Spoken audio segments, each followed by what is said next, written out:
कृषि और हमारे भोजन के भविष्य पर एक नज़र डालने वाले इस विशेष और गहरे विश्लेषण में स्वागत है। मतलब जरा इस बात की कल्पना कीजिए कि जी। क्या होगा अगर खेतों में रसायनों और जहरीले कीटनाशकों की जगह हमारी रसोई में मौजूद बहुत ही साधारण सी चीजें फसलों की रक्षा कर सकें। हाँ, बिल्कुल साधारण चीज़ है। जैसे सौंठ यानी सूखा अदरक और थोड़ा सा दूध। पहली बार सुनने में ये किसी जादू या क्या कहते हैं दादी नानी के नुस्खे जैसा लगता है। हाँ, हाँ, बिल्कुल लगता है। लेकिन आज हम जिस विषय पर बात करने वाले हैं वो कोई जादू नहीं है, बल्कि एक बहुत ही प्रामाणिक, ठोस और बायोकेमिस्ट्री पर आधारित विज्ञान है। इस पूरे विश्लेषण का मिशन प्राकृतिक खेती, जिसे हम नेचुरल फार्मिंग कहते हैं, उससे जुड़े शोध, दस्तावेजों और विस्तृत मैनुअल्स के भीतर गहराई से जाना है। एकदम सही। उद्देश्य बहुत साफ है, रिसर्च के पन्नों में दबे उस सबसे महत्वपूर्ण और उपयोगी ज्ञान को बाहर निकालना जो सीधा हमारी थाली से जुड़ा है। और आज का हमारा मुख्य फोकस है प्राकृतिक खेती का एक बेहद अद्भुत और शक्तिशाली आविष्कार, जिसे दस्तावेजों में सोठास्त्र कहा गया है। सोठास्त्र। जी। वैसे चर्चा में आगे बढ़ने से पहले एक छोटी सी बात, अगर प्राकृतिक खेती और भोजन के भविष्य से जुड़ी ये जानकारी दिलचस्प लगे तो इस कार्यक्रम को सब्सक्राइब करना, लाइक करना और कमेंट्स में अपने विचार साझा करना न भूलें। और हाँ, इसे शेयर जरूर करें ताकि ये जरूरी ज्ञान सिर्फ कुछ रिसर्च पेपर्स तक सीमित न रहें। बिल्कुल, क्योंकि ये एक ऐसा विषय है जो केवल खेतों तक सीमित नहीं है। बात सीधे तौर पर उस भोजन की हो रही है जो हर दिन हर किसी की थाली में पहुंचता है। जब हम इन कृषि दस्तावेजों और प्राकृतिक खेती के मैनुअल्स का गहराई से अध्ययन करते हैं तो एक बहुत ही अलग तस्वीर सामने आती है ना? हाँ, एक बहुत ही स्पष्ट तस्वीर सामने आती है। देखिए, आधुनिक कृषि प्रणाली ने, जिसे हम हरित क्रांति के बाद की खेती कहते हैं, भले ही शुरुआत में उत्पादन को बहुत तेजी से बढ़ाया हो, लेकिन आज की सच्चाई यह है कि हम दूसरी पीढ़ी की गंभीर समस्याओं का सामना कर रहे हैं। मतलब सेकंड जनरेशन प्रॉब्लम्स। जी, मिट्टी का स्वास्थ्य पूरी तरह से गिर चुका है, भूजल का स्तर खतरनाक रूप से कम हो रहा है और पूरा पर्यावरण एक तरह के रासायनिक दबाव में है। सही बात है। इन सब के बीच प्राकृतिक खेती सिर्फ एक विकल्प नहीं, बल्कि एक जरूरत बनकर उभर रही है। और सोठास्त्र जैसी विधियां इसी प्राकृतिक खेती का एक बहुत ही व्यावहारिक, वैज्ञानिक और असरदार हिस्सा हैं। तो चलिए इसको थोड़ा और विस्तार से समझते हैं, क्योंकि इन शोध दस्तावेजों में जो सबसे पहली और हैरान करने वाली बात सामने आती है वो है पौधों के पोषण का बुनियादी विज्ञान। हाँ, वो आंकड़ा बहुत दिलचस्प है। बिल्कुल, हम बचपन से पढ़ते आए हैं कि पौधे मिट्टी से अपना खाना लेते हैं, लेकिन ये दस्तावेज एक बहुत ही अलग आंकड़ा पेश करते हैं। इनके अनुसार प्राकृतिक खेती के सिद्धांतों के तहत पौधे अपना 98% पोषण सीधे हवा, पानी और धूप से लेते हैं। हाँ, पूरे 98%, जो कार्बन, ऑक्सीजन और हाइड्रोजन के रूप में उन्हें मिलता है, और बाकी बचा हुआ सिर्फ 2% पोषण उन्हें स्वस्थ मिट्टी से मिलता है, जिसमें नाइट्रोजन, फास्फोरस और पोटाश जैसे तत्व शामिल है। अब यहाँ पर एक बहुत ही तार्किक सवाल खड़ा होता है। जब प्रकृति ने 98% काम खुद ही संभाल लिया है और बाकी 2% का जिम्मा मिट्टी के सूक्ष्म जीवों यानी माइक्रोब्स के पास है, तो फिर आज के समय में खेतों में बोरियां भर भर कर रासायनिक खादों और जहरीले कीटनाशकों को डालने की नौबत क्यों आ गई? यही वो बिंदु है जहां पूरी समस्या की जड़ छुपी है। सबसे दिलचस्प और साथ ही चिंताजनक बात यह है कि हम उस महज 2% पोषण को भी रसायनों के जरिए पूरी तरह नष्ट कर रहे हैं। अच्छा। हाँ, देखिए, प्राकृतिक खेती का मतलब सिर्फ इतना नहीं है कि एक दिन अचानक खेती से रसायनों को हटा दिया जाए। ये वास्तव में प्रकृति के नियमों और उसके इकोसिस्टम के साथ तालमेल बिठाकर काम करना है। ये उस 2% को सूक्ष्म जीवों, केंचुओं और जमीन पर बिछे जैविक आवरण के जरिए इतना मजबूत बनाने की कला है कि पौधों को बाहर से किसी कृत्रिम चीज की जरूरत ही न पड़े। एकदम सही।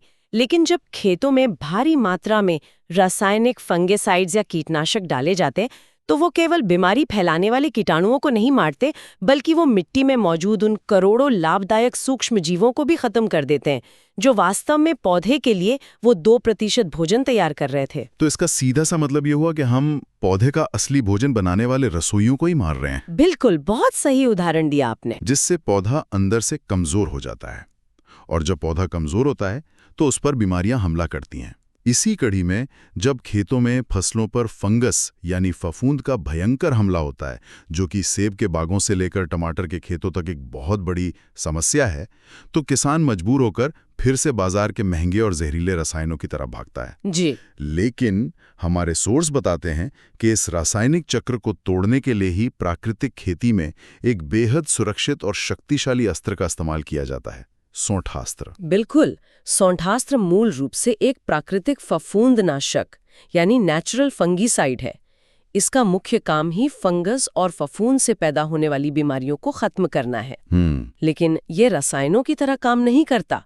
ये प्रकृति के अपने डिफेंस मैकेनिज्म यानी रक्षा प्रणाली का उपयोग करता है। देखिए, मुझे यहाँ थोड़ा सा रुककर एक सवाल पूछना है जो शायद इस चर्चा को सुनने वाले किसी भी व्यक्ति के मन में आ सकता है। जी, बताइए। आधुनिक खेती में किसान हजारों रुपए के खतरनाक और तेज केमिकल डालते हैं क्योंकि फंगस बहुत ही जिद्दी होती है।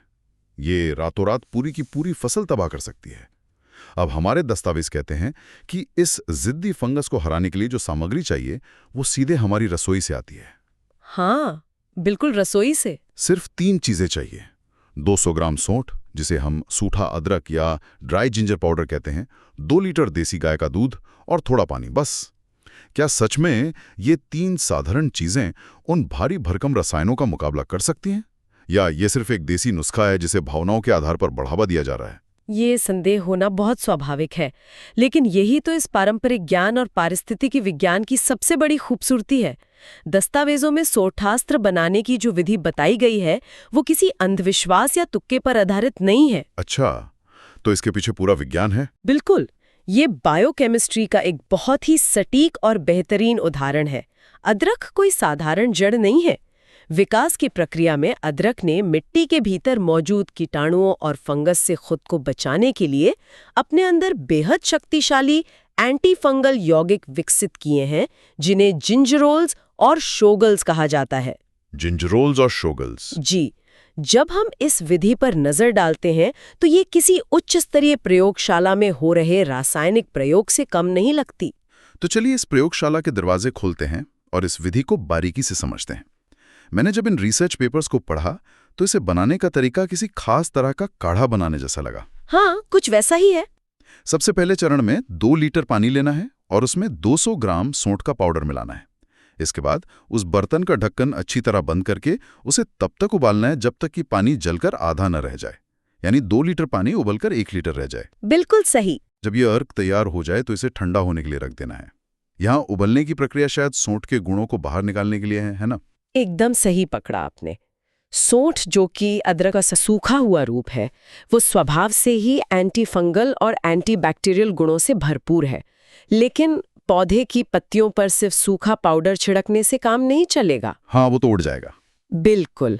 जब उस सोंठ को पानी के साथ उबालकर आधा कर दिया जाता है तो असल में हम अदरक के सक्रिय यौगिकों का एक बहुत ही सांद्र अर्क या कह लें कि कॉन्सेंट्रेटेड एक्सट्रैक्ट तैयार कर रहे होते हैं। समझ गया। ये उच्च तापमान पर उबलने की प्रक्रिया उन रसायनों को अदरक के रेशों से बाहर निकालती है जो फंगस के बीजाणुओं यानी स्पोर को नष्ट करने की क्षमता रखते हैं। बर्तन को ढककर रखने का निर्देश भी इसलिए है ताकि जो वाष्पशील यौगिक यानी उड़ने वाले एसेंशियल ऑयल्स हैं वे भाप बन के उड़ न जाए बल्कि उसी पानी में वापस गिर जाएं। ये एक बहुत ही बारीक वैज्ञानिक निर्देश है। अब आते हैं दूसरे चरण पे, जो मुझे और भी ज्यादा दिलचस्प लगा। जी। एक दूसरे बर्तन में 2 लीटर देसी गाय के दूध को धीमी आंच पर उबालना है। दस्तावेज खास तौर पर जोर देते हैं कि ये देसी गाय का दूध होना चाहिए। दूध को उबालने के बाद उसे बिना छेड़े पूरी तरह से ठंडा होने देना है। और अब आता है वो रोचक बिंदु, मलाई निकालने वाला। हाँ, जब दूध ठंडा हो जाए तो उसके ऊपर तैरती हुई सारी मलाई यानी क्रीम निकाल लेनी है। मैनुअल में तो बाकायदा मजाकिया अंदाज में ये भी लिखा है कि उस मलाई को निकालकर घर में खाने के लिए इस्तेमाल किया जा सकता है। हाँ, वो बहुत ही मजेदार बात लिखी है। ये तो वही बात हो गई कि खेत का काम भी हो गया और नाश्ते का इंतजाम भी। लेकिन मजाक से हटकर मलाई निकालने के पीछे भी इसके पीछे बहुत बड़ा विज्ञान है। वही मैं कह रहा था, कोई बड़ा विज्ञान होगा। विज्ञान के नजरिए से देखें तो मलाई निकालने का यह निर्देश पूरी प्रक्रिया का सबसे अहम हिस्सा है। दूध में फैट या वसा होती है और उबलने के बाद ठंडा होने पर यह सारा फैट मलाई के रूप में ऊपर जमा हो जाता है। अब जरा एक पौधे की पत्ती की कल्पना करें। पत्ती की सतह पर बहुत ही छोटे छोटे सूक्ष्म छिद्र होते हैं जिन्हें स्टोमेटा कहा जाता है। स्टोमेटा, हाँ, बचपन में साइंस क्लास में पढ़ा था। बिल्कुल, इन्हीं छिद्रों के जरिए पत्तियां सांस लेती हैं और अगर कोई तरल पदार्थ उन पर छिड़का जाए तो उसे सोखती हैं। मतलब ये स्टोमेटो पौधे के छोटे छोटे मुंह की तरह काम करते हैं। एकदम सही। जब किसान इस तैयार सुंठास्त्र का छिड़काव फसल की पत्तियों पर करते हैं तो मुख्य उद्देश्य यही होता है कि पत्तियों के ये स्टोमेटा सौंठ के एंटी फंगल तत्वों को पूरी तरह सोख लें ताकि वे पौधे के सिस्टम में जाकर फंगस से लड़ सकें। तो अगर मलाई नहीं निकाली? अगर दूध में फैट मौजूद रहेगा तो वो फैट पत्तियों के ऊपर एक तैलीय और चिकनी परत बना देगा। ये परत न सिर्फ स्टोमेटा को बंद कर देगी जिससे पत्ती को सांस लेने में रुकावट होगी, बल्कि ये सौंठ के उन जरूरी रसायनों को भी पत्ती के अंदर जाने से रोक देगी। ओह, अब समझ आया। मलाई को पूरी तरह से निकाल देने से ये सुनिश्चित होता है कि जो तरल बचेगा वो पानी जैसा पतला होगा और पत्तियां बिना किसी रुकावट के पोषण और सुरक्षा को आसानी से सोख सकेंगी। क्या बात है, मतलब एक छोटी सी मलाई पूरी दवा को बेअसर कर सकती थी। यहाँ पर कहानी सच में बहुत रोचक हो जाती है, क्योंकि अब आता है विधि का अगला चरण, जहाँ ये दोनों अलग अलग तैयार की गई चीजें आपस में मिलती हैं। जी बिल्कुल। दस्तावेजों में जो प्रक्रिया बताई गई है उसके अनुसार अब एक बड़े बर्तन या ड्रम में 200 लीटर पानी लेना है। उस 200 लीटर पानी में पहले वो 1 लीटर सौंठ का उबला हुआ ठंडा पानी मिलाना है और उसके साथ ही वो 2 लीटर बिना मलाई वाला दूध भी मिला देना है।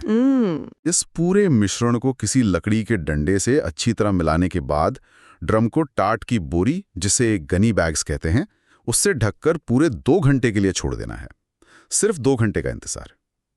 लेकिन उस ड्रम के अंदर अंधेरे में जो होता है वो शायद इस पूरी प्रक्रिया की आत्मा है। हाँ, दस्तावेजों में यहाँ जो वैज्ञानिक तथ्य छिपा है वो किसी के लिए भी एक आहा मोमेंट हो सकता है। इन 2 घंटों के दौरान जब उस मिश्रण को बोरी से ढककर रखा जाता है तो उसमें आयन एक्सचेंज की प्रक्रिया होती है। आयन एक्सचेंज, ये शब्द सुनने में तो बड़ा तकनीकी लगता है। इसे हम रोजमर्रा की भाषा में कैसे समझें? क्योंकि एक साधारण सवाल ये उठता है कि सिर्फ सौंठ और दूध को मिला देने से ऐसा क्या बदल जाता है जो फंगस के लिए इतना घातक हो जाता है? इसे एक बहुत ही आसान उदाहरण से समझते हैं। मान लीजिए कि 2 अलग-अलग टीमों के खिलाड़ी हैं। एक तरफ सौंठ के सक्रिय यौगिक हैं जो बहुत ताकतवर हैं, लेकिन उन्हें पौधे की कोशिकाओं के अंदर घुसने का सही रास्ता नहीं पता। ठीक है। दूसरी तरफ दूध के प्रोटीन और उसमें मौजूद लैक्टिक एसिड है जो पौधे के लिए बहुत आसानी से स्वीकार्य होते हैं, लेकिन उनके पास फंगस को मारने की ताकत नहीं है। आयन एक्सचेंज की प्रक्रिया में ये दोनों अपने रसायनों के छोटे छोटे कण यानी आयनों की अदला बदली करते हैं। अच्छा, ये बिल्कुल वैसा ही है जैसे 2 डांस पार्टनर एक दूसरे का हाथ पकड़कर एक नया और बेहतर फॉर्मेशन बना लें। जब दूध के लैक्टिक एसिड का संपर्क सौंठ के एंटी फंगल तत्वों के साथ होता है तो वे आपस में जुड़कर एक नया यौगिक बनाते हैं। दूध यहाँ एक कैरियर यानी वाहक का काम करता है जो सौंठ के जहर को सीधे फंगस के दिल तक पहुंचाने का रास्ता खोल देता है। ये तो अद्भुत है। मतलब दूध एक तरह से सौंठ के एंटी फंगल गुणों के लिए एक डिलीवरी सिस्टम बन जाता है। और वो जो टाट की बोरी से ढकने का निर्देश है वो शायद इसलिए है ताकि उस आयन एक्सचेंज के लिए सही तापमान बना रहे। जरूरी बात, वो प्लास्टिक की तरह हवा को पूरी तरह नहीं रोकती। मिश्रण को थोड़ी बहुत हवा मिलती रहती है जो इस जैविक और रासायनिक प्रक्रिया के लिए बहुत जरूरी है। ये एक प्राकृतिक प्रतिक्रिया है जो 2 साधारण चीजों के गुणों को आपस में जोड़कर एक बेहद शक्तिशाली फफूंदनाशक में बदल देती है। तो अब जब ये अस्त्र बनकर तैयार हो गया है तो इसका इस्तेमाल कैसे होता है? दस्तावेज इसके उपयोग को लेकर बहुत ही सख्त नियम बताते हैं। जी हाँ, समय का ध्यान रखना बहुत जरूरी है। 2 घंटे बाद जब आयन एक्सचेंज पूरा हो जाता है तो इस 200 लीटर मिश्रण को मलमल के कपड़े से छानना होता है ताकि कोई भी ठोस कण स्प्रे मशीन में ना फंसे। लेकिन जो सबसे बड़ी हिदायत है वो ये है कि इस तैयार अर्क का छिड़काव 48 घंटों के भीतर ही कर लिया जाना चाहिए। बिल्कुल। बाजार में मिलने वाले रसायनों की तरह इसे महीनों तक डिब्बों में बंद करके स्टोर नहीं किया जा सकता। और उसका कारण बहुत स्पष्ट है। बाजार में मिलने वाले रसायन मृत होते हैं, वे सिंथेटिक होते हैं जिन्हें शेल्फ लाइफ बढ़ाने के लिए प्रिजर्वेटिव्स के साथ रखा जाता है। लेकिन सौंठास्त्र एक सक्रिय जैविक तरल है। मतलब ये जिंदा है? एकदम सही, ये जिंदा है। 48 घंटे के बाद वो जो आयन एक्सचेंज से बना नया यौगिक है उसके जैविक और रासायनिक गुण कमजोर पड़ने लगते हैं।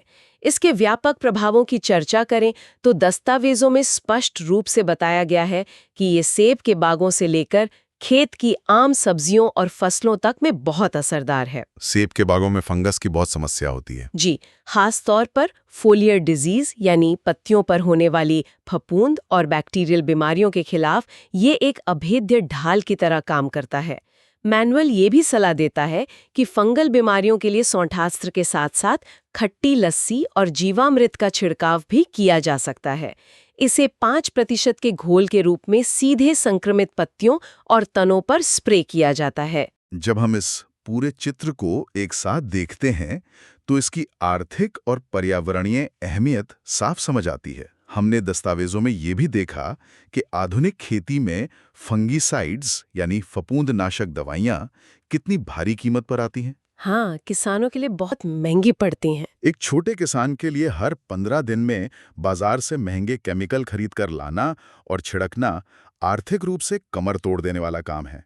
ये उसे कर्ज के जाल में धकेलता है। लेकिन सोंठास्त्र को देखिए, महज 200 ग्राम सोंठ और 2 लीटर दूध। ये किसान के लिए न सिर्फ बेहद सस्ता है बल्कि इसे वो अपने खेत पर अपनी आंखों के सामने खुद तैयार कर सकता है। और ये सिर्फ किसान की आर्थिकी तक सीमित नहीं है, ये पर्यावरण और हम सभी के स्वास्थ्य का भी बहुत बड़ा मुद्दा है। बिल्कुल। बाजार के रासायनिक फंगिसाइड्स खेतों में जाकर केवल फंगस को नहीं मारते, वो जमीन के पानी में रिस कर जाते हैं, उसे जहरीला बनाते हैं, वो हवा में घुलते हैं और अंततः उसी मिट्टी में उगे अनाज, फल और सब्जियों के जरिए हमारे शरीर में प्रवेश करते हैं, जिससे कई तरह की गंभीर बीमारियां जन्म लेती हैं। ये तो एक पूरा जहरीला चक्कर बन जाता है। हाँ, लेकिन सोंठास्त्र के इस्तेमाल से वो पूरी जहरीली श्रृंखला ही टूट जाती है। ये पर्यावरण के लिए 100% सुरक्षित है। ये ज्ञान सिर्फ खेती करने वाले किसानों के लिए ही नहीं, बल्कि उन सभी के लिए महत्वपूर्ण है जो ये जानना चाहते हैं कि हमारा खाना बिना जहर के पूरी तरह प्राकृतिक रूप से कैसे उगाया जा सकता है। ये एक बहुत ही सशक्त और आंखें खोलने वाला नजरिया है। इस पूरे दस्तावेज और सोंठास्त्र के विश्लेषण से जो एक सबसे बड़ी बात उभर कर आती है वो ये है कि प्रकृति के पास हमारी हर जटिल समस्या का बहुत ही सरल लेकिन प्रभावी समाधान पहले से मौजूद है। एकदम सही कहा आपने। सोंठास्त्र इस बात का एक जीता जागता उदाहरण है कि कैसे सदियों पुराना पारंपरिक ज्ञान और बायोकेमिस्ट्री का आधुनिक विज्ञान एक साथ काम कर सकते हैं। इसे कोई पिछड़ी हुई या पुरानी तकनीक समझना सबसे बड़ी भूल होगी। वास्तव में आयन एक्सचेंज और स्टोमेटा एब्जॉर्प्शन जैसी प्रक्रियाओं का इस्तेमाल करने वाला एक बेहद उन्नत और वैज्ञानिक तरीका है। जी, हमने आज देखा कि कैसे केवल उस 98 और 2% के पोषण सिद्धांत को समझकर और मिट्टी के सूक्ष्म जीवों का सम्मान करके हम खेती के पूरे नजरिए को बदल सकते हैं। निसंदेह। और एक जागरूक समाज के तौर पर ये जानकारी हमें बहुत ताकत देती है। जब हम ये समझते हैं कि खाना कैसे उगाया जा रहा है और कैसे किसान अपनी सूझबूझ और पारंपरिक विज्ञान से रसायनों से बच सकते हैं, तो बाजार में जहर मुक्त और प्राकृतिक उत्पादों की मांग भी बढ़ती है। सही बात है। ये पूरे इकोसिस्टम को, पूरी खाद्य प्रणाली को स्वस्थ बनाने की दिशा में एक बहुत बड़ा और जरूरी कदम है। तो आज के इस गहरे विश्लेषण को यहीं विराम देते हुए इस चर्चा को सुनने वाले हर जिज्ञासु व्यक्ति के लिए एक बहुत ही गहरा विचार छोड़कर जाना चाहूंगा। जी बताइए। जरा इस बात पे गौर कीजिएगा, अगर महज 200 ग्राम सौंठ और थोड़ा सा देसी गाय का दूध मिलकर आयन एक्सचेंज की प्रक्रिया से गुजरने के बाद एक पूरे एकड़ की फसल को जटिल और जिद्दी फंगस से बचा सकते हैं, तो हमारी रोजमर्रा की रसोई के मसालों के डिब्बों में और कौन-कौन सी ऐसी अद्भुत और छिपी हुई शक्तियां मौजूद हैं जिन्हें आधुनिक विज्ञान ने शायद अभी तक पूरी तरह से खोजना या समझना शुरू ही नहीं किया है। ये तो बहुत ही गहरा सवाल है। हल्दी, जीरा, मेथी, लौंग, इन सब के भीतर कौन से रहस्य छिपे हैं? क्या हम अपनी रसोई को सिर्फ खाना पकाने की जगह मानकर एक बहुत बड़ी गलती कर रहे हैं? क्या हम अपनी रसोई को एक प्राकृतिक, मेडिकल और एग्रीकल्चरल लैब के रूप में देखना भूल गए हैं? इस सवाल पर जरूर विचार कीजिएगा। मैं तो यही कहूंगी कि ये वास्तव में सोचने पर मजबूर करने वाला विषय है। प्रकृति ने हमें जो खजाना दिया है, उसका हम शायद अभी एक बहुत ही छोटा सा हिस्सा समझ पाए हैं। आज की इस शानदार और ज्ञानवर्धक चर्चा में हमारे साथ जुड़ने के लिए बहुत बहुत धन्यवाद।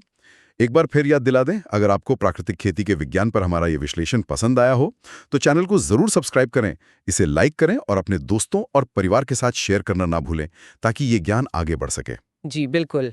और हाँ, कमेंट्स में हमें जरूर बताएं कि आज का ये सौंठास्त्र का विज्ञान आपको कैसा लगा। तब तक के लिए सुरक्षित रहें, हर दिन कुछ नया सीखते रहें और प्रकृति से गहराई से जुड़े रहें।